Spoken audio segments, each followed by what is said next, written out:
Before introducing my opinion about the Orion correlation theory, I feel the duty to say that Robert Bauval is one of the most important researchers ever. Without his studies, probably, we were still discussing about pyramids as the last abode of the 4th dynasty pharaohs. Metaphorically, without his studies, I'm sure, all discussions about the mysteries of the past would have had an encephalogram fairly flat. I believe he has earned the great merit in opening a new way to study the mysteries of Giza, proposing for the first time in history a multidisciplinary scientific model of analysis that gave us the opportunity to study the Giza paradigm from a new point of view. I consider him as a master, and I believe that at the end of the storm, humankind should hold him in great respect. But as for all main theories in the time, they could be changed because of the new discoveries, and the Orion correlation theory is subject to the same rules.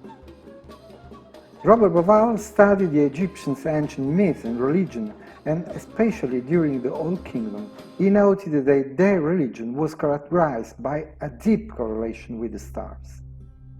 That's why he argues that during the Old Kingdom, the Egyptians had a stellar religion and not a solar religion originated during the Middle Kingdom.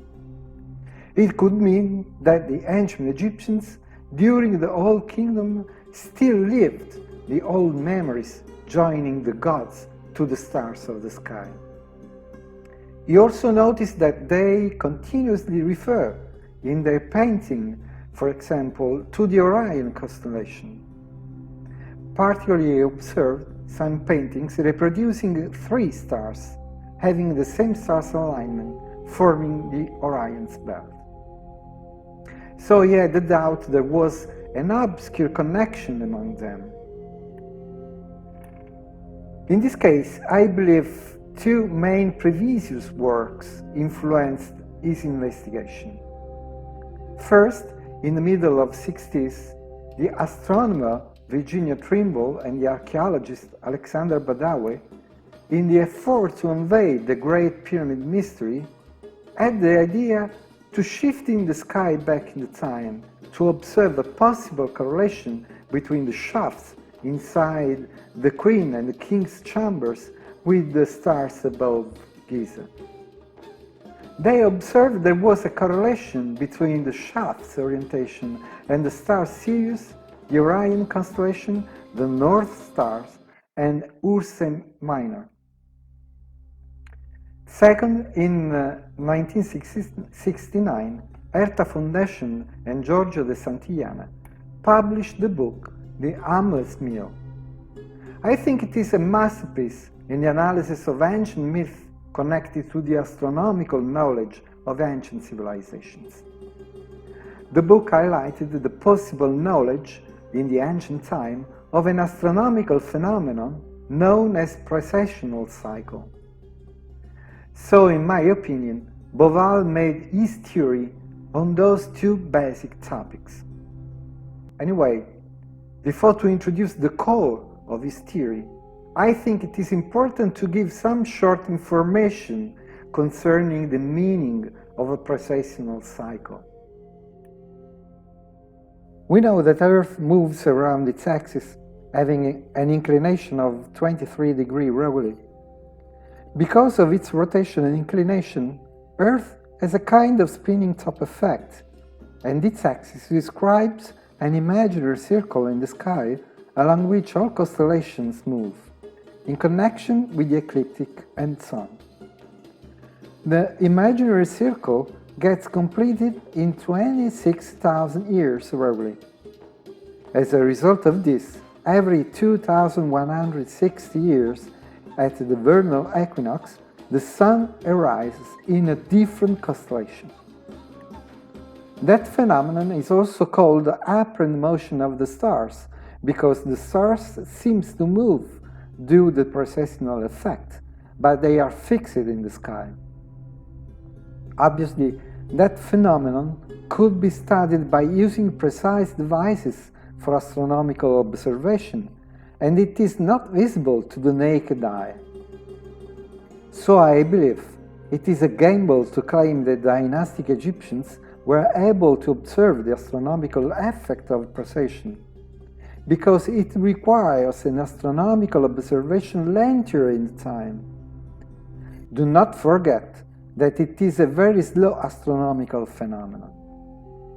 So, we have duration of precession 26,000 years, duration of Egyptian civilization almost 3,000 years. So the first questions are, how did the Egyptians observe that phenomenon, having no one device for the job? And what abilities they had to include that phenomenon in the Giza monument's disposition? According to all this and much more, in 1993, Robert Bauval published his theory proposing the possible existence of a lost civilization that started to build the monumental complex. He claims there is a correlation between the three major pyramids of Giza and the stars forming the Orion's belt. The correlation is explained due to their similar disposition in the sky and on Earth, according to the Hermetic concept, as above, so below. He suggests that the Sphinx has a correlation with Lion constellation, and according to him, the Sphinx has a precise function that is as equinoctial indicator. The Sphinx, having a lion shape, is very important to fix the time when the monuments were built. That is when the sun arose in the Lion constellation.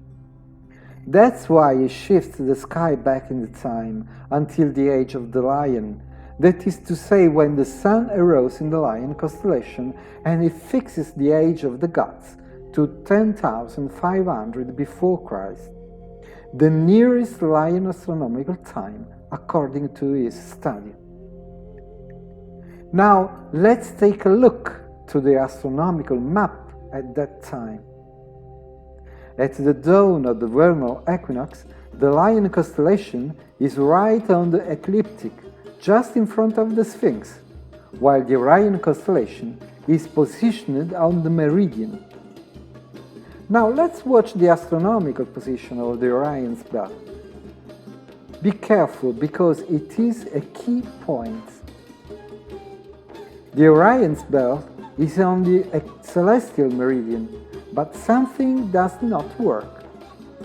Observing the disposition of the stars, we can see that on the meridian lies the smaller star of the belt, and not the greatest, as I expected. It means that the correlation is between the Great Pyramid, the greatest monument of Giza, and Mintaka, the smaller star of the belt. Is it possible? We know from the studies of many researchers that the pyramids builders are famous for their precision, for the technical details research. How is it possible they did such a mistake? In fact, we can see the position of Mintaka on the meridian, while Al-Nitak has moved towards southeast. In my opinion, this is not the correct astronomical configuration, because I expect to find Al-Nitak on the meridian and not the star connected to the pyramid of Mycerinus, the smaller pyramid of Giza. We all know the Great Pyramid is the greatest monument of Giza, and according to many researchers, it is considered the center of emerging land and the meridian zero on Earth. So I think it is the first technical limit of Bauval's theory. The second limit is connected to the mythological interpretation and particularly to the concept and history of the Tepi. After Osiris' death, killed by his brother Seth, according to the ancient text and particularly to some chapters of the Egyptian Book of Death, for example the story told in the 15 or 17 or 18 chapters, we learn that Egypt was safe thanks to Isis and Thoth, and then to Horus.